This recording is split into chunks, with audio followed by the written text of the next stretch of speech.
الحمد لله الذي خلق الإنسان من نطفة. الحمد لله الذي خلق الموت والحياة ليبلوكم أيكم أحسن عملا. الحمد لله الذي ليس كمثله شيء وهو السميع البصير. نحمده ونستعينه ونستغفره ونؤمن به ونتوكل عليه ونعوذ بالله من شرور أنفسنا ومن سيئات أعمالنا. من يهده الله فلا مضل له ومن يضلله فلا هادي له. ونشهد أن لا إله إلا الله وحده لا شريك له. ونشهد أن سيدنا وسندنا وحبيبنا وشفيعنا وسندنا ومرشدنا وهدينا ونبينا ورسولنا وأفضلنا ومتاعنا وحبيبنا ومكرمنا وأولانا ومولانا محمدا عبده ورسوله لا رسول بعده ولا رسالة بعده لا نبي بعده ولا نبوة بعده. أرسله الله بالحق بشيرا ونذيرا وداعيا إلى الله بإذنه وسراجا منيرا. وصلى الله تعالى عليه وعلى آله وأصحابه وأزواجه وذرياته وأهل بيته أجمعين وسلم تسليما كثيرا. أما بعد فأعوذ بالله من الشيطان الرجيم. بسم الله الرحمن الرحيم. لو أنزلنا هذا القرآن على جبل لرأيته خاشعا متصدعا من خشية الله. وتلك الأمثال نضربها للناس لعلهم يتفكرون. وقال تعالى إنا نحن نزلنا الذكر وإنا له لحافظون. صدق الله العظيم. وقال النبي صلى الله تعالى عليه وسلم إن الله تبارك وتعالى قرأ طه وياسين قبل أن يخلق الخلق ب1000 عام. فلما سمعت الملائكة القرآن فقالوا طوبى لأمة ينزل عليهم هذا وطوبى لأجواف تحمل هذا وطوبى لأهل الألسنة تنطق بهذا أو كما قال صلى الله تعالى عليه وسلم. یا الہی آج تو صدیق سے ایمان پیدا کر، پھر عمر فاروق جیسا کوئی انسان پیدا کر، جہاں سے گم ہو حیا وہاں عثمان پیدا کر، شیر خدا علی مرتضیٰ کی شان پیدا کر. یا الہی تو ہمیں عامل قرآن کر دے، پھر نئے سرے سے مسلمان کو مسلمان کر دے، پھر نئے سرے سے مسلمان کو مسلمان کر دے. وہ پیغمبر جسے سرتاج رسول کہتے ہیں اس کی امت کو ذرا تابع قرآن کر دے. معزز حاضرین، قدر و منزلت کے مستحق حضرات، اکابر علماء اعظام، بزرگوں، دوستوں، نوجوان ساتھیوں، پیارے بچوں، یہ مجلس جشن دستار بندی کے موقع پر منعقد کی جا رہی ہے. یہ منظر بڑا خوشنما منظر ہے اور حسین منظر ہے، اس لیے کہ جس بنیاد پر اس مجلس کا انعقاد کیا جا رہا ہے، اس مجلس کا تعلق براہ راست اللہ رب العزت والجلال کے کلام سے ہے. اس مجلس کے انعقاد کے لیے بنیاد بنائے گئے 2 بچوں کا حفظ قرآن کریم کا مکمل ہونا. اس لیے اس مجلس کی اہمیت بھی بڑھ جاتی ہے. حضرت مفتی صاحب امام علی مقام نے فرمایا کلام الملوک ملک الکلام، کہ بادشاہوں کا جو کلام ہوتا ہے ان کا کلام بھی اسی طرح اہمیت رکھتا ہے جس طرح بادشاہوں کا کلام اہمیت رکھتا ہے. اور حدیث قدسی ہے فضل کلام اللہ علی سائر الکلام کفضل اللہ علی خلقہ. اللہ رب العزت والجلال حدیث قدسی میں ارشاد فرماتے ہیں میرے اور آپ کے سچے آقا کالی کملی والے نے ارشاد فرمایا کہ اللہ کے کلام کی فضیلت فضل کلام اللہ کے کلام کی فضیلت یعنی ہی اسی طرح ہے علی سائر الکلام جس طرح ساری کتابوں پر قرآن کریم کی فضیلت ہوتی ہے. عزیزوں چند منٹ آپ حضرات سے چند گزارشات پیش کرنی ہے لیکن آپ یہ وعدہ کریں کہ توجہ کے ساتھ سنیں گے اور بیداری کے ساتھ سنیں گے. اگر آپ لاپرواہی میں سنیں اور بے توجہی کے ساتھ سنیں گے تو میں سمجھتا ہوں آپ کا بیٹھنا اور میرا سنانا یہ ضائع ہو جائے. یہ اصول ہے مجلس کا. صحابہ کا حال یہ تھا جو مجلس میں بیٹھا کرتے تھے دین کی باتیں تاجدار مدینہ امام الانبیاء محمد رسول اللہ کو بیان کرتے تھے اور نصیحت کرتے تھے تو صحابی عرض کرتے ہیں کہ ہماری مجلس کا بیٹھنے کا انداز اس طرح ہوتا تھا اور ہم اس طرح مجلس میں بیٹھتے تھے. وہ صحابی بڑے پیارے جملے میں عرض کرتے ہیں کہ ہماری مجلس کا بیٹھنے کا انداز بیٹھنے کا لہجہ اور بیٹھنے کا طریقہ اتنا نرالا اور اتنا پیارا ہوتا تھا. فرماتے ہیں کہ جس طرح پرندہ آ جاتا اور آنے کے بعد ہمارے سروں کے کسی بھی سر پر بیٹھ کر چلا جاتا. یعنی ہماری مجلس میں بیٹھنے کے بعد پرندہ آیا اور آنے کے بعد کسی بھی فرد کے سر پر بیٹھ کر پرندہ واپس چلا گیا. صحابی عرض کرتے ہیں کہ اس پرندے کو یوں بھی محسوس نہ ہوا کہ میں درخت کی ٹہنی پر بیٹھا ہوں یا میں کسی انسان کے سر پر بیٹھا. اندازہ لگایا مجلس میں بیٹھنے کا حال. توجہ کے ساتھ انہمام کے ساتھ اور دو زانو ہو کر بیٹھے تو اچھا ہے. اللہ کے کلام کی باتیں ہوں گی اور قرآن کریم کے ہمارے لیے دستور حیات منشور حیات آب حیات ہے. خدا کی قسم اگر قرآن کو چھوڑ کر اور اللہ کے کلام کو چھوڑ کر اگر کوئی انسان در بدر بھٹکتا پھرے اور اللہ کے کلام کو پس پشت ڈال دے اور وہ یہ چاہے کہ مجھے دنیا میں کامیابی مل جائے اور مجھے آخرت میں کامیابی مل جائے تو میرا یقین ہے میں تاجدار مدینہ کی حدیث کا حوالہ دے کر یہ بات کہتا ہوں اگر قرآن کو چھوڑ دیا اللہ کے کلام کو ترک کر دیا رب کے کلام کو ضائع کر دیا تو میں یقین کے ساتھ یہ بات کہوں گا نہ دنیا میں کامیاب ہو سکتا ہے نہ آخرت میں کامیاب ہو سکتا ہے. اللہ کے کلام کی بات معمولی نہیں ہے. میں نے آیت پڑھی لو انزلنا هذا القرآن على جبل. کاش ہم عربی جانتے کاش ہم قرآن کے ترجمے کو پڑھتے قرآن کی تفسیر سے ہم واقف ہوتے اور قرآن کے مطالب کو اور مضامین کو سمجھتے مفہوم کو سمجھتے تو چین نات اس آیت کو پڑھنے کے بعد آج بھی کتنے احباب ہیں جو حرم کی سرزمین پر پہنچتے ہیں اور مسجد نبوی میں کھڑے ہو کر چاہے وہ تراویح کی نماز پڑھیں یا بقیہ فرض نمازیں پڑھیں اور وہ امام حرم کائنات کے نبی کی مصلی پر کھڑا ہونے والا جب اس آیت کو پڑھتا ہے لو انزلنا هذا القرآن على جبل آنکھوں سے آنسو گرتے ہیں آنکھوں سے آنسو کی ایسے گرنے لگتے ہیں وہ رب کا کلام پڑھ رہا ہے اللہ کا قرآن پڑھ رہا ہے اس کو معلوم ہے رب اس آیت میں کیا کہہ رہا ہے. جس کے دل میں عشق ہے جس کے دل میں محبت ہے اللہ کے کلام کی جاذبیت کو سمجھتا ہے اللہ کے کلام کی جامعیت کو سمجھتا ہے وہ نہیں رہ سکتا قرآن کی اس آیت کو پڑھے لو انزلنا هذا القرآن على جبل.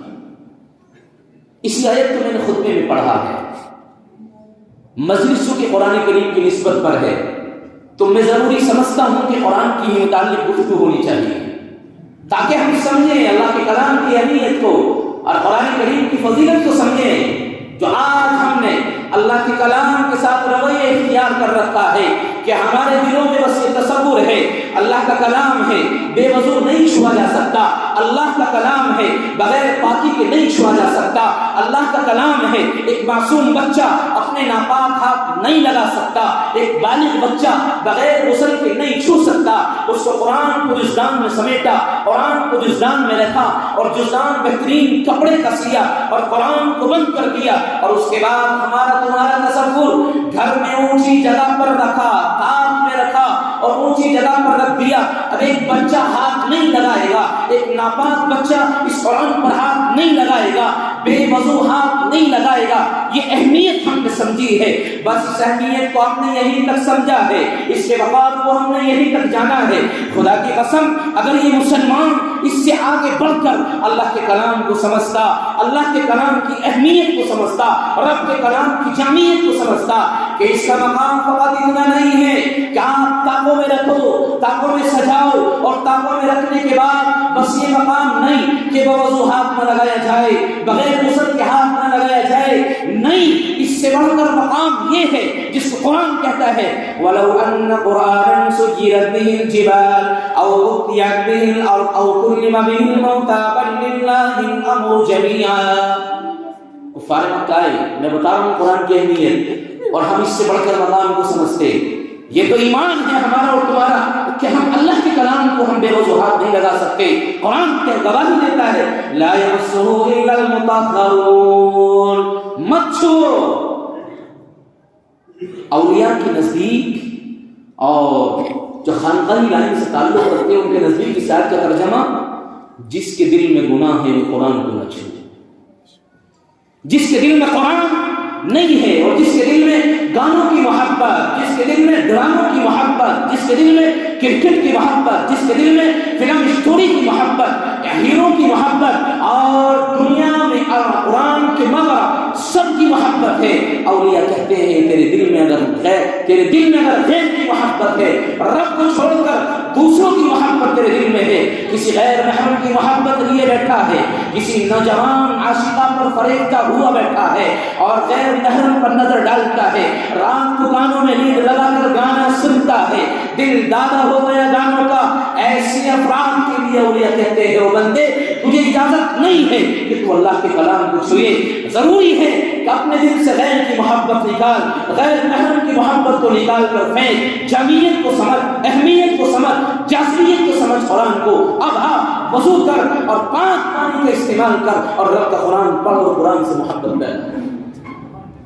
کفار مکہ کے اللہ کے نبی علیہ السلام کے پاس آئے، توجہ سے سنیے، کفار مکہ اللہ کے نبی علیہ السلام کے پاس آئے، فرمایا نبی یہ تین سوال ہیں، تین سوال ہیں، ہم سمجھ لیں گے آپ سچے نبی ہیں، ہم سمجھ لیں گے آپ کو جو قرآن کر رہا ہے سچا ہے، کوئی شک نہیں ہے۔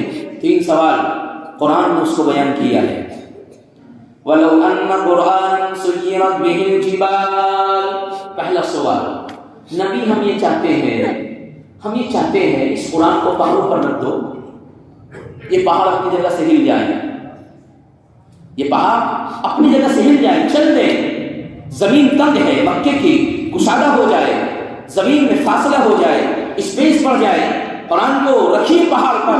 اے نبی اگر سچے نبی ہے، آپ دعویٰ نبوت کا سچا کرتے ہیں، آپ محبوب کائنات اور ساری کائنات کے نبی ہیں، آپ ہمیں ایک اللہ کی ہونے کی دعوت دیتے ہیں، اس وقت تک نہیں مان سکتے جب تک ہمارا یہ سوال پورا نہ ہو جائے۔ اللہ کے قرآن کو لیجئے، اللہ کے کلام کو لیجئے اور پہاڑوں پر رکھ دیا جائے، پہاڑ اپنی جگہ سے چل بسیں، پہاڑ اپنی جگہ سے ہٹ جائیں، یہ مکے کی تنگ زمین کشادہ ہو جائے، زمین کھل جائے، رہائش کی آسانی ہو جائے۔ قرآن اس کو بیان کرتا ہے۔ پہلا سوال کفار مکہ نے یہ کیا، وَلَوْ أَنَّ قُرْآنًا سُيِّرَتْ بِهِ الْجِبَالُ أَوْ قُطِّعَتْ بِهِ الْأَرْضُ۔ دوسرا سوال، اے نبی اس قرآن سے یہ ہونا چاہیے کہ ہمارا میلوں کا سفر سیکنڈوں میں پورا ہو جائے، یہ قرآن ہمارے پاس ہو۔ اس قرآن کو اگر ہمیں کئی میل کا سفر کرنا ہے تو ہمیں 1 یا 2 دن نہیں لگنا چاہیے، ہمیں وقت نہیں لگنا چاہیے، یہ قرآن ہمارے ہاتھ میں اور ہم میلوں کا سفر سیکنڈوں میں کر جائیں، یعنی پلک جھپ کے ہم اس جگہ کے علاوہ دوسری جگہ پہنچ جائیں۔ سفر کا ارادہ ہے، ہمیں کئی دن سواری پر سوار نہ ہونا پڑے، کئی دن کا وقفہ ہمارے لیے نہ ہو۔ اے نبی ہم یہ چاہتے ہیں، اگر آپ سچے نبی ہیں، آپ نے دعوی نبوت سچا کیا ہے تو اس قرآن کا یہ معجزہ دکھائیے، اس قرآن کی حقیقت سمجھائیے کہ یہ قرآن ہمارے پاس ہو اور ہم میلوں کا سفر چند سیکنڈوں میں کر جائیں۔ دوسرا سوال، تیسرا سوال کیا، او کلم بہ الموتى، اے نبی اگر آپ سچے نبی ہیں اس قرآن کو ہمارے بڑوں کی قبر پر رکھیے، ہمارے جو برگزیدہ بڑے ہیں ان کی قبر پر رکھیے، اور وہ قبر میں سے نکلنے کے بعد گواہی دیں کہ یہ محمد اللہ کا نبی ہے، یہ گواہی دیں کہ یہ قرآن اللہ کا سچا کلام ہے، یہ گواہی دے کہ یہ محمد کل کائنات کا نبی ہے، یہ گواہی دے کہ اس نبی پر ایمان لاؤ۔ تو محمد اگر آپ نے ہمارے ان تینوں سوالوں کا جواب دیا، وَلَوْ أَنَّ قُرْآنًا سُيِّرَتْ بِهِ الْجِبَالُ أَوْ قُطِّعَتْ بِهِ الْأَرْضُ أَوْ كُلِّمَ بِهِ الْمَوْتَىٰ، تو رب یوں کہتا ہے محمد تمہیں جواب دینے کی ضرورت نہیں، اور یہ قرآن اس لیے نہیں اتارا گیا کہ اس قرآن سے پہاڑوں کو ہلا دیا جائے، یہ قرآن اس لیے نہیں اتارا گیا کہ مکے کی سرزمین کو گشادہ کر دیا جائے، اے محمد یہ قرآن اس لیے نہیں اتارا گیا کہ مردوں کو زندہ کیا جائے۔ اس قرآن کا مقصد اتارنے کا دوسرا، قرآن کسی اور مقصد کے لیے اتارا گیا۔ کل کائنات کے نبی کے پاس جبرائیل امین علیہ السلام آئے اور رب کا یہ پیغام لے کر آئے، محمد آپ کفار مکہ کے سامنے اعلان کرو، اے کفار مکہ اس قرآن سے نہ زمین کو گشادہ کیا جا سکتا ہے، اس قرآن سے نہ مردوں کو زندہ کیا جا سکتا ہے، اس قرآن سے نہ پہاڑوں کو اپنی جگہ سے ہلایا جا سکتا ہے۔ پھر سوال کرتے ہیں کفار مکہ، محمد یہ قرآن کیوں اتارا گیا، قرآن کس لیے آیا، قرآن کا مقصد، قرآن کا مطلب، قرآن کا منشا؟ تو رب نے جبرائیل کو بھیجا، جبرائیل نے محمد کے سینے پر اسی آیت کے اگلے حصے کو اتارا، اور جبرائیل نے کہا محمد آپ ساری کائنات کے سامنے اعلان کر دو، کفار مکہ کو مخاطب کر کے اعلان کرو، بل للہ الامر جمیعا۔ پوچھتے ہو کیوں اتارا گیا؟ یہ قرآن کس لیے اتارا گیا ہے؟ اس میں رب کا حکم ہے۔ یہ قرآن اس لیے اتارا گیا کہ زندگیاں بدل جائیں، یہ قرآن اس لیے اتارا گیا کہ گمراہی سے ختم کر دیا جائے، نور کو اختیار کیا جائے۔ اور جبرائیل نے کہا محمد اعلان کیجئے، الف لام را کتاب انزلناہ الیک لتخرج الناس من الظلمات الی النور۔ یہ قرآن تو اس لیے آیا ہے کہ لوگ گمراہی سے نکل کر ایک اللہ کو ماننے والے بن جائیں۔ یہ قرآن ایک رب کی دعوت دیتا ہے، یہ قرآن اندھیرے سے نکل روشنی کی طرف آنے کی دعوت دیتا ہے، یہ قرآن گناہوں کو چھوڑ کر ایک اللہ کو ماننے کی دعوت دیتا ہے، یہ قرآن غیر اللہ کی محبتوں کو چھوڑ کر رب کی محبت کو دل میں لانے والے کی دعوت دیتا ہے، یہ قرآن گانوں سے الگ کرتا ہے، یہ قرآن فلم سے الگ کرتا ہے، یہ قرآن دنیا کی تمام تر خواہشات اور گناہ جتنے ہیں ان سب سے الگ ہونے کی دعوت دیتا ہے۔ لہذا قرآن کی تاکید اور قرآن کا اثر بھی ایسا ہی ہے۔ میں شروع میں عرض کر رہا تھا لو انزلنا هذا القرآن على جبل لرأيته خاشعا متصدعا من خشية الله۔ حضرت مفتی صاحب اب تمہارے بڑے ہیں تشریف لیا، ہماری ضرورت نہیں ہے کہ آپ کے سامنے گفتگو کریں، لیکن کابل کا حکم ہوا ہے۔ تو میں نے قرآن کی آیت پڑھی لو انزلنا هذا القرآن على جبل لرأيته خاشعا متصدعا من خشية الله۔ سمجھے اس قرآن کی عظمت کو، سمجھے قرآن کی اہمیت کو، سمجھے اللہ کے کلام کے مقام کو، سمجھے اللہ کے کلام کی فضیلت کو، اس کی جامعیت کو سمجھے، اس کی جاذبیت کو سمجھے، اس کی اہمیت کو سمجھیے۔ قرآن کیا کہتا ہے؟ رب یہ کہتا ہے اگر ہم اس قرآن کو پہاڑ پر اتار دیتے، اللہ کی جتنی مخلوق ہیں، میں سمجھتا ہوں ساری مخلوق میں سب سے بڑھ کر پہاڑ ایک ایسی مخلوق ہے جس میں جسہ کتنا عظیم ہے اور مقام کتنا اونچا ہے۔ پہاڑ، اس لیے اللہ تبارک و تعالیٰ نے پہاڑ کی مثال دے رہے ہیں۔ جب انسان کبھی سخت ہو جاتا ہے تو اس کو کیا کہا جاتا ہے کہ تیرا دل تو پتھر ہو گیا ہے۔ سختی ہے پہاڑ کے اندر، مضبوطی ہے پہاڑ کے اندر، اور اس کا جسم و جثہ بہت اونچا اور بہت بڑا ہے، لیکن رب یہ کہتا ہے اگر ہم اس قرآن کو پہاڑ پر اتار دیتے تو لرأیتہ خاشعا متصدعا من خشیۃ اللہ، دیکھتا تو یہ پہاڑ خوف زدہ ہو جاتا، ہیبت میں پڑ جاتا، خوفناک ہو جاتا، سہم جاتا، ڈر جاتا۔ ایک اور دوسرا فرمایا کہ یہ اللہ کی خشیت کی وجہ سے یہ پہاڑ ریزہ ریزہ ہو کر پھیل جاتا، پاش پاش ہو جاتا، اس پہاڑ کے پرزے چہار جھانک پھیل جاتے۔ یہ عظمت ہے قرآن کی، یہ مقام ہے اللہ کے کلام کا۔ لیکن ایک انسان کا دل ہے، ایک انسان کے دل میں اللہ نے قرآن کریم کو اتارا، اور یہی نہیں اتارا عزیزو، جب قرآن اترا اور آیتیں آئیں، پڑھیے تاریخ کو، پڑھیے سیرت کو۔ نبی پاک جناب رسول اللہ صلی اللہ علیہ وسلم جب اللہ نے محمد کے سینے پر قرآن کو اتارنا چاہا اور کالی کمنی والے کے قلب اتھر پر قرآن کو اتارنا چاہا، تو رب نے یہ معاملہ کیا کہ براہ راست جناب رسول اللہ صلی اللہ علیہ وسلم کے قلب اتھر کو نکالا گیا، آب زمزم سے دھویا گیا، بالکل صاف ستھرا کیا گیا، آب زمزم سے دھویا گیا، اور اس کے بعد نبی پاک علیہ السلام کے قلب اتھر کو رکھا گیا اور سینے میں محمد کے قلب کو رکھا گیا۔ پھر رب کی طرف سے اعلان ہوا اور جبرائیل امین علیہ السلام اللہ کی آیتیں لے کر آئے، اللہ کے کلام کی آیتیں لے کر آئے کہ محمد پہلے تیرے قلب اتھر کو آب زمزم سے دھویا جائے گا، اس کے بعد رب کے کلام کی آیتیں اتریں۔ یہ اللہ کے کلام کی عظمت ہے۔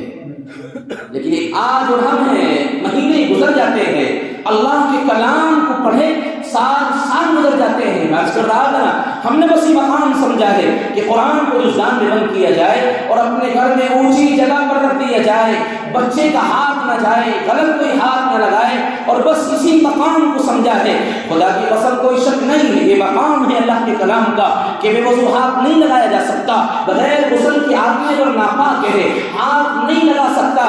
لیکن اس سے آگے بڑھ کر سمجھیے جو قرآن کہتا ہے، وہ بندے اس قرآن کو اپنی زندگی میں اپناؤ، اس قرآن سے محبت پیدا کرو، قرآن سے عشق پیدا کرو، اور قرآن کے پڑھنے والے بنو، قرآن کے احکامات پر عمل کرو، اور قرآن کا جو حکم اللہ نے قرآن کریم کے ذریعے بھیجا گیا اس کو پڑھیے اور اس کے مقام کو سمجھیے، عظمت کو سمجھیے۔ غیروں نے بھی اللہ کے کلام کو سمجھا اور غیر بھی اللہ کے قرآن کے کریم کی تاثیر سے اتنے پر اثر ہونے لگے کہ ایمان لانے کے لیے مجبور ہوئے۔ آپ نے بارہا سنا حضرت عمر فاروق رضی اللہ تعالیٰ عنہ کا واقعہ کہ گئے تھے محمد کا سر لینے کے لیے، لیکن قرآن کی ایک آیت، اسی آیت نے عمر فاروق کو ایسا بنایا کہ مفتون ہو کر آئے، سر دے کر آئے اور کلمہ پڑھنے پر مجبور ہوئے۔ اسی طرح تاریخ میں حضرت عثمان بن مظعون، یہ ایک ایسے صحابی جو ایمان لائے، خود ہی بیان کرتے ہیں کہ ایمان لانے کے بعد میرے دل میں وسوسہ، میرے دل میں شک پیدا ہوتا تھا، ایمان کی پختگی اور ایمان کا میرے دل میں نہیں تھا۔ ایک دن میں راستے میں نکلا ہوا جا رہا تھا، امام الانبیاء تاجدار مدینہ محمد رسول اللہ اپنے گھر کے صحن میں آرام کر رہے تھے اور بیٹھے ہوئے تھے۔ محمد نے اور کالی کملی والے نے مجھے بلایا، میں اللہ کے نبی علیہ السلام کے پاس صحن میں پہنچا اور نبی علیہ السلام کے پاس بیٹھ گیا۔ نبی علیہ السلام نے کہا، او عثمان تم ہمارے پاس نہیں آتے، ہماری مجلس میں نہیں بیٹھتے، آخر وجہ کیا؟ تو عثمان بن مظعون یہ کہتے ہیں، اے نبی ابھی دل میں ایمان کی پختگی نہیں، ایمان کی قوی ہونے کی امید نہیں، ایمان تو میرے دل میں ہے، کلمہ پڑھ لیا ہے، لیکن محمد میں یہ چاہتا ہوں کہ ایمان میرے دل میں ایسا ہو جائے جیسے عمر فاروق کا تھا، یہ چاہتا ہوں ایمان صدیق جیسا ہو جائے، یہ چاہتا ہوں کہ ایمان عثمان غنی جیسا ہو جائے، شیر خدا علی مرتضیٰ جیسا ایمان ہو جائے۔ اے محمد کالی کملی والے میرے دل کی تمنا یہ کہ ایسا ایمان میرے دل میں آ جائے۔ تو تاجدار مدینہ امام الانبیاء محمد رسول اللہ آپ کے اور میرے سچے آقا قرآن کریم پڑھا اور قرآن کریم کی ایک آیت کو لیا، ان اللہ یأمر بالعدل والإحسان وإيتاء ذی القربى وینہی عن الفحشاء المنکر والبغی یعظکم لعلکم تذکرون. پھر کیا کہنا؟ نبی کی زبان کھلی، نبی کا لب کھلے اور نبی نے اس قرآن کریم کی آیت کو پڑھا. عثمان بن مظعون قرآن کی آیت سن رہے ہیں، آنکھوں سے آنسو گراتے ہیں. عثمان بن مظعون اللہ کے کلام کو سنتے ہیں اور عجیب کیفیت ہوتی جا رہی ہے. امام الانبیاء تاجدار مدینہ محمد رسول اللہ نے قرآن کریم کی اس آیت کو پڑھا تو عثمان بن مظعون خود یوں کہتے ہیں اس دن سے موت کے آخری دن تک میرے اندر ایمان اتنا قوی ہو گیا کہ میں اس کو بیان نہیں کر سکتا. آج قرآن، پورا قرآن ہمارے گھروں پر موجود ہے، پھر بھی ہم در بر کی ٹھوکریں کھا رہے ہیں. قرآن ہمارے گھر پر ہے جو دستور حیات، منشور حیات، آب حیات ہے. لازم کرو قرآن کی تلاوت کو، پکڑو قرآن کو، احکامات کو پر عمل کرو. آپ اللہ کے کلام کو مضبوطی سے پکڑ لیجئے عزیزوں، پھر آپ کو بھٹکنے کی ضرورت نہیں ہے. جہاں اور بہت سارے اسباب ہیں اس امت کے اور اس مسلمان کی آج کمزوری کے، ایک بنیادی سبب یہ بھی ہے کہ ہم نے قرآن کو چھوڑ دیا ہے. اور قرآن کو چھوڑا ہی نہیں ہے. اگر ہم نے قرآن کریم پڑھنے والوں کو دیکھا بھی اور ہم نے سوچا کہ یہ تلاوت کر رہا ہے، یہ نازل پڑھ رہا ہے، یہ قرآن پڑھتا ہے، تو ہمارے دل میں حقارت سی آتی ہے اور زبان پر یہ سوال آتا ہے، زبان پر یہ بات آتی ہے یہ حافظ بن جائے گا تو کیا کھائے گا، کتنی اس کی سیلری ہوگی. عزیزوں نہیں، نکالو ذہن سے، آپ اپنے ذہن سازی کیجئے، ذہن کو صاف کیجئے. یہ رب کا قرآن سینے میں محفوظ کر رہے ہیں. اس کی اہمیت کا اندازہ اس وقت ہوگا جب تمہاری اور میری آنکھ چھپ جائیں گی، آنکھ ختم ہو جائیں گی اور دنیا سے چلے جائیں گے. جب اولین اور آخرین کا اجتماع ہوگا، چھوٹا اور بڑا، کالا اور گورا سب اس جگہ پر موجود ہوں گے. اس وقت میں حافظ قرآن کو بلایا جائے، اس وقت میں حافظ قرآن کو بلایا جائے. یوم محشر میں اولین اور آخرین کا اجتماع ہوگا. چھوٹا بڑا، کالا گورا، غریب مالدار سب وہاں پر موجود ہوں گے. اس وقت اہمیت کو سمجھانے کے لیے اور اس وقت میں مقام کو بتانے کے لیے ایک حافظ قرآن جو اللہ کے کلام کو اپنے سینے میں اتارتا ہے، ایک حافظ قرآن جو رات دن اللہ کے کلام کی تلاوت کرتا ہے، ایک حافظ قرآن کہ اس کے برابر کے بچے گلیوں میں اپنی زندگی گزار رہے ہوتے ہیں، اس کے برابر کے بچے کھیل کود میں زندگی گزار رہے ہوتے ہیں، لیکن وہ حافظ قرآن مسجد میں رہ کر اللہ کے کلام کو پڑھتا ہے. صبح آنکھ کھلتی ہے تو قرآن سامنے ہوتا ہے، دوپہر آتی ہے تو کھانے کے بعد اللہ کا قرآن پڑھتا ہے، شام آتی ہے رب کے کلام کی تلاوت کرتا ہے اور سونے سے پہلے اللہ کے کلام کی تلاوت کرتا ہے. اب اس کے مقام کو سمجھیے اور اس کے مرتبے کو سمجھیے. اولین اور آخرین کا اجتماع ہوگا، تمام لوگ وہاں موجود ہوں گے. اللہ تبارک و تعالی جبرائیل امین اور فرشتوں کو حکم دیں گے، جاؤ حافظ قرآن کو بلائیے. یہ کالی کملی والے کہتے ہیں امام الانبیاء تاجدار مدینہ محمد رسول اللہ نے فرمایا کہ حافظ قرآن کو بلایا جائے گا اور بلانے کے بعد اختیار لیا جائے گا. میرے اور آپ کے سچے آقا نے فرمایا من شفعہ فی عشرۃ من اہل بیتہ، کہ جس آدمی نے اپنے سینے میں اللہ کے کلام کو محفوظ کیا اللہ تبارک و تعالی اس سے اختیار دیں گے ایسے 10 افراد کو کہ جس کے سینے پر ہاتھ رکھ دے، جس کے کندھے پر ہاتھ رکھ دے، اللہ اس کے ہاتھوں کی برکت سے اس کو جنت والا بنا دے. اب جو حافظ قرآن ہوئے ہیں یہ تنہا ایک باپ کے بیٹے حافظ قرآن نہیں ہوئے، یہ ایک دادا کا پوتے حافظ قرآن نہیں ہوئے. خدا کی قسم یہ پورے خاندان اور پورے محلے کے بچے حافظ قرآن ہوئے ہیں. اس لیے کہ اس وقت میں جب حافظ قرآن کو اختیار دیا جائے گا، آپ خود ہی فیصلہ کر کے بتائیے کیا یہ حافظ قرآن اپنے باپ کو بھولے گا؟ کیا حافظ قرآن اپنے دادا کو بھولے گا؟ کیا اس ماں کو بھولے گا جو صبح اٹھ کر نماز فرض پڑھنے کے بعد اپنے بچے کو تیار کرتی تھی، وہ مسجد میں آنے کے بعد، مدرسے میں آنے کے بعد اللہ کے قرآن کو پڑھتا تھا؟ کیا اسے بھول جائے گا؟ کیا یہ اس شخص کو بھول جائے گا جب یہ حافظ قرآن حفظ کرنے کے لیے اللہ کے گھر میں جاتا تھا، راستے میں کسی نے روکا اور سر پر ہاتھ محبت کا رکھ دیا، کسی نے روکا اور سر پر ہاتھ اس کی عظمت کے ساتھ رکھا، بیٹا تو اللہ کا کلام پڑھتا ہے، اللہ کا قرآن پڑھتا ہے، اللہ تجھے بلندی عطا فرمائے، دعائیں دے رہا ہے. خدا کی قسم یہ انسان تو کل قیامت میں اس کو بھی نہیں بھولے گا. اس لیے ہمیں محبت کرنی ہے، اس قرآن کی برکت کو حاصل کرنا ہے. اللہ کے کلام کی جامعیت کو سمجھنا ہے. یہ 2 بچے اور حافظ قرآن ہوئے، یہ پورے خاندان کا ذریعہ ہے، یہ ساری اپنے پورے محلے کا ذریعہ ہے. عزیزو یہ مغفرت کرائیں گے. میرے اور آپ کے سچے آقا نے فرمایا من شفعہ فی عشرۃ من اہل بیتہ، اہل عیال میں تو 10 لوگوں کا اختیار دے دیا جائے گا کہ جا محبت سے جس کے کاندھے پر ہاتھ رکھ دے گا اللہ اس کو جنت والا بنا دے گا. عزیزوں یہ بڑا مقام ہے اور بہت خوشی کی بات ہے ماشاءاللہ کہ اس مسجد میں رہ کر بچے حافظ قرآن اب سے پہلے بھی ہوئے ہیں اور ہوتے آ رہے ہیں. خدا کی قسم یہ محلے والوں کے لیے اور مسجد والوں کے لیے اور پورے خاندان کے لیے یہ بہت برکت والی بات ہے.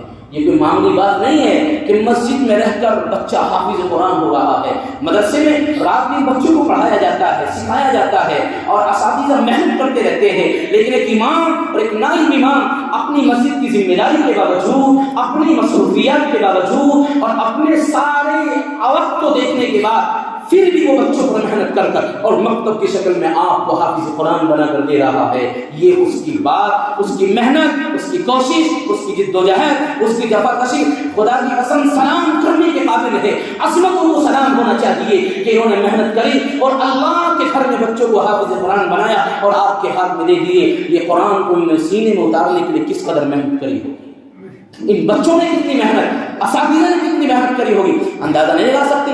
دنیا کا بڑے سے بڑا کوئی بھی ایسا کہ جو مذہب کو ماننے والا اور اس کے مذہب میں اس کی جو بھی کتاب ہے اس کو ماننے والا ہے، بڑے سے بڑا بھی اپنی مذہبی کتاب کو حفظ نہیں کر سکتا. کتنا بڑا پادری ہو دیکھ کیا پڑھ سکتا ہے. یہ تو رب کا کمال اور رب کا کلام ہے کہ اللہ کے قرآن کو محفوظ کرنے کے لیے اور رب نے جو ایک حفاظت کا طریقہ قرآن کریم میں ذکر کیا انا نحن نزلنا الذکر وانا له لحافظون، کہ تورات آئی، زبور آئی، انجیل آئی، اللہ نے ان کی حفاظت کا ذمہ کسی بھی کتاب کا نہیں لیا. لیکن جب رب نے قرآن کو اتارا اور کاری کرنے والے کے قلب اطہر پر قرآن کیا تو اتارا، تو اتارنے کے ساتھ ساتھ رب نے یہ بھی وعدہ کیا محمد انا نحن نزلنا الذکر وانا له لحافظون، اے محمد اس کلام کو ضائع نہیں ہونے دینے کی، اس قرآن کی حفاظت ہم ہی کریں گے. اللہ نے حفاظت کا طریقہ جو ہے کہ مسجدوں میں، مدرسوں میں اساتذہ کی نگرانی رہ کر روزانہ ہو کر بیٹھ کر اللہ کے قرآن کو سینے میں اتارے.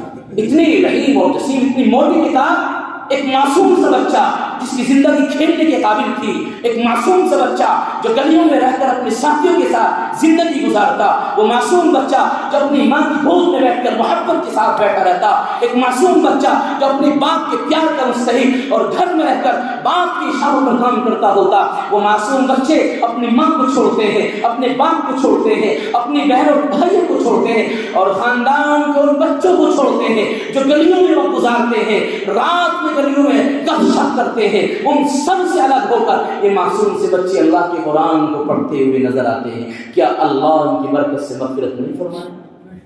ضرور فرمائے گا. عزیزو حافظ قرآن کی فضیلت، حفظ قرآن کی فضیلت بہت ہے. آپ یہ عہد کیجیے، یہ وعدہ کیجیے. چند منٹ آپ حضرات سے میں نے یہ گزارشات کی ہیں قرآن کریم کے تعلق سے اور قرآن کریم کی فضیلت اور اس کی جامعیت کے تعلق سے کہ قرآن کی عظمت، قرآن کی اہمیت بہت ہے. اس کو سمجھیں. فقط تصور یہاں تک نہ رکھیں کہ اس کو بے وضو ہاتھ نہیں لگانا، یہ تصور ہے اور ہونا چاہیے، لیکن محدود نہ کیجیے. اس سے آگے بڑھ کر ہمارے گھروں میں قرآن ہے. خدا کی قسم گھر میں روزانہ قرآن کی تلاوت کیجیے. برکت چاہتے ہیں، کاروبار میں برکت چاہتے ہیں، مکان میں برکت چاہتے ہیں، شکایتیں شیطان کا اثر، وسوسے اور خبائث اور خبیث شیطان اور جنات کے اثر ہمارے گھروں میں، بے برکتی ہمارے گھروں میں. میں کہتا ہوں ڈنڈی کی چوٹ پر مت جائیے کسی کے پاس تعویذات لینے کے لیے، مت جائیے کسی کے پاس میں. سب سے پہلے آپ اپنے گھر کا جائزہ لیجیے. اللہ کا کلام رکھا ہوا ہے، قرآن رکھا ہوا ہے. وضو کیجیے، ناپاک ہے تو غسل کیجیے اور وضو کرنے کے بعد اللہ کے کلام کو سامنے رکھیے اور ہر روز اللہ کے قرآن کی تلاوت کیجیے. آپ 40 دن اللہ کے کلام کی تلاوت ہو کر کے دیکھیں آپ کے گھر کی زندگی کا نقشہ بدل جائے. ہم نے چھوڑ دیا اللہ کے کلام کو، نہ انصافی ظلم اللہ کے کلام پر کہ ہمارے ہاتھ میں موبائل دن میں 1000 مرتبہ آن اور آف ہو رہا ہے. قرآن اگر موبائل ہماری جیب سے ختم ہو جائے ہماری کیفیت عجیب ہونے لگتی ہے، پریشانی نظر آتی ہے. لیکن اللہ کے کلام کو پڑھے ہوئے کئی مہینے گزر جاتے ہیں نہ باپ نے سوچا اور نہ ماں نے سوچا اور نہ بھائیوں نے سوچا، گھر کے سارے افراد اللہ کے کلام سے دور ہے، قرآن رکھا ہوا ہے، تلاوت نہیں کرتے تو بتائیے پھر برکت آئے گی یا بے برکتی آئے گی؟ یہ تو ہم خود لا رہے ہیں۔ قرآن کو لازم کریں، پڑھیں، تلاوت کریں، اس کے احکامات کو سمجھیں اور قرآن کریم کی فضیلت کو سمجھیں، اور یہ عہد کریں کہ انشاءاللہ اگر ہمارے بچے 2 ہیں، 4 ہیں، 5 ہیں، کم از کم اپنے ایک بچے کو تو ضرور حافظ قرآن اور عالم بنائیے۔ اپنے بچے کو دنیا کی تعلیم دیجیے، کوئی نہیں انکار کرتا ہے، لیکن سب کچھ کرانے سے پہلے اس کو BOMS BMS ITI سب کچھ کرانے سے پہلے ضروری ہے کہ اس کو مسلمان بنائیے۔ نہیں تو اگر تمہارا بچہ صرف دنیاوی تعلیم میں اور غیروں کے اسکول میں جانے کے بعد اس نے صبح میں سیکھا کہ سورج کو پوجا کرنی ہے، صبح میں اس نے دوسری گیت گائی ہے، تو وہ کبھی زندگی میں ماں باپ کا فرما بردار نہیں ہو سکتا ہے۔ یہ حافظ قرآن ہی ہے کہ جو مرنے کے بعد بھی قبر سے اس وقت تک نہیں آتا ہے جب تک پورے سورہ یاسین شریف کی تلاوت قبر پر کھڑا ہو کر نہ کر دے۔ ایک حافظ قرآن کو چین نہیں ملتا ہے، اگر ماں یا باپ کا انتقال ہو گیا روزانہ اس کی تلاوت کرنے سے اس کو چین نظر نہیں آتی ہے۔ یہ حافظ قرآن ہی ہے۔ عزیزو، یہ ہمارے لیے سرمایہ ہے، بہت سرمایہ ہے۔ آپ اہمیت کو سمجھیں، بچوں کو حافظ قرآن بنائیے، عالم دین بنائیے، انشاءاللہ آپ کی دنیا اور آخرت میں وہ آپ کے لیے ایک ایسا نسخہ یکسیر اور آپ کے لیے ایسا کامیاب نسخہ ہوں گے کہ آپ اس کے مقام کو تب سمجھیں گے تب کل قیامت میں اس کے سر پر بہترین تاج رکھا جائے گا، تب آپ اس کی اہمیت کو سمجھیں گے۔ اس لیے کالی کملی والے جو آئے ہمیں اور آپ کو سمجھانے کے لیے، بتلانے کے لیے آئے اللہ کے نبی کا جو دین ہے اور دین محمدی جو ہے، یہ مصطفیٰ کا جو نظام ہے، یہ اتنا قابل ہے کہ دنیا کا کوئی اور دوسرا مذہب اس کا مقابلہ نہیں کر سکتا۔ اسلام اور دین ہی ایک ایسا سنہرا مذہب ہے کہ ہر ایک موقع پر رہنمائی کرتا ہے۔ تو کالی کملی والے نے حفظ قرآن کے تعلق سے اور اسی طرح حافظ قرآن کے تعلق سے بہت کچھ بتایا۔ چند باتیں میں نے آپ حضرات کے سامنے رکھی ہیں، آپ ان کے اوپر عمل کریں۔ اللہ تعالیٰ عمل کی توفیق عطا فرمائے۔ وما علینا الا البلاغ۔